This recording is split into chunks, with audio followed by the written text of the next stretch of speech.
Di dalam kitab Wahyul Qalam diceritakan cerita zaman dulu. Cerita ada seorang yang namanya Abu Sayyad. Dia sempat bangkrut, sudah nggak punya apa-apa. Istrinya menangis, anaknya menangis di rumah. Dia seorang nelayan. Akhirnya dia berangkat ke seorang guru. Dia ngomong sama gurunya, aku punya masalah secara ekonomi ini, keluargaku sudah nangis-nangis. Apa oke, kata gurunya. Gurunya sholat 2 rakaat, minta sama Allah, kemudian berangkat ke pantai. Coba engkau lemparkan jaring jalam. Dia lemparkan jalan, subhanallah, dapat ikan besar. Dijual ke pasar. Kemudian dia belikan roti. Kalau bicara dulu jamaah, makanan itu masya Allah nikmat yang sangat besar. Dia beli roti 2, yang satu isinya madu, yang satu isinya keju. Dia bawa, dia datang ke gurunya. Guruku, engkau ambil salah satunya. Kata gurunya, enggak. Gurunya mengatakan, kalau kita minta untuk diri kita sendiri mungkin enggak keluar itu tadi ikan. Itu rezekimu, kata dia. Dia bawa pulang jamaah 2 roti ini. Di tengah jalan ada seorang perempuan bersama anak mengemis. Ngelihat orang ini bawa roti, didatengin. Dia minta dengan tangisan anak perempuan ini. Kesian orang ini. Dia ingat sama istri sama anaknya di rumah. Dia kasihkan roti itu dua-duanya. Lalu anak itu tersenyum jemaah. Senang dia makan dengan lahapnya. Yang Abu Sayyad pusing, gak berani pulang ke rumah. Dia akhirnya berangkat ke pasar. Mungkin ada yang bisa dia kerjakan, berusaha. Ketika dia jalan di pasar, tahu-tahu ada yang manggil-manggil. Man yadulluni ala Abi Sayyad. Siapa yang ngasih tahu aku Abu Sayyad, katanya. Abu Sayyad, kata dia. Kata orang aneh pasti, itu yang jalan tuh, kata dia. Dipanggil lah Abu Sayyad, kata dia. Ada apa engkau, kata dia. Dia cerita, aku punya utang sama bapak 30.000 dirham. Masya Allah, 30.000 dirham itu kira-kira 3.000 dinar. Dia bisa buat beli kambing 3.000 ekor.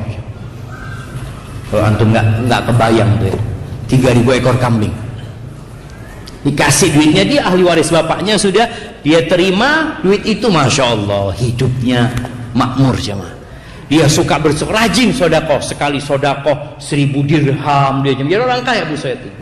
Subhanallah, tahu-tahu dia cerita, aku tertidur mimpi seakan-akan kiamat terjadi. Dipanggil Abu Sayyad, hadiri penimbangan amalan.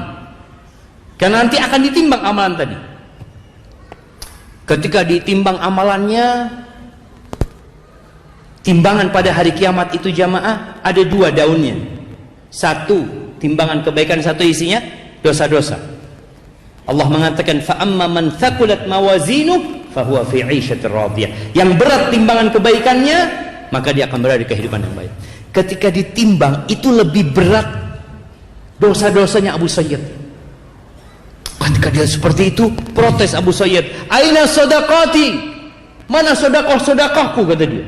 Kan dia orang kaya-kaya yang rajin sedekah jemaah. Oh iya, sedekahmu, datangkan sedekahnya. Datangkan 1.000 dirham, taruh di sana seperti kapas jemaah.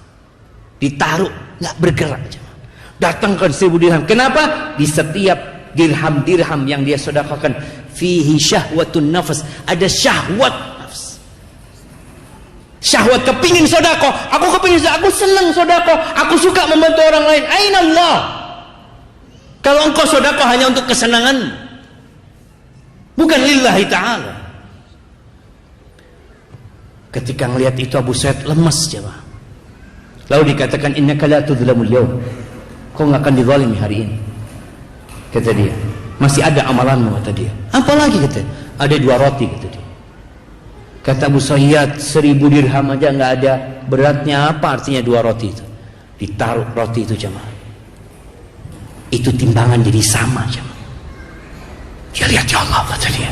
Bayangkan, sedekah yang sedikit, tapi ketika ikhlas lillahi ta'ala, yang enggak ada syahwatun nafs sama sekali di situ, jadi berat. Kemudian dia mulai optimis Abu Sayyad ini. Dan ada satu lagi amalan, senyuman perempuan, anak perempuan itu ketika kau kasih roti. Tahu jemaah, di antara amalan yang paling dicintai Allah, sururun tudkhiluhu ila muslim. Amalan yang paling cinta Allah itu kegembiraan yang kau transfer kepada hati seorang muslim. Jadi senyumnya anak perempuan ini timbang. Ketika ditimbang jumplang itu jemaah. Berat amalan itu jemaah. Maka ketika beramal tolong sering kita bermuhasabah. Jangan sampai amal soleh kita ternyata nggak ada bobotnya pada hari kiamat.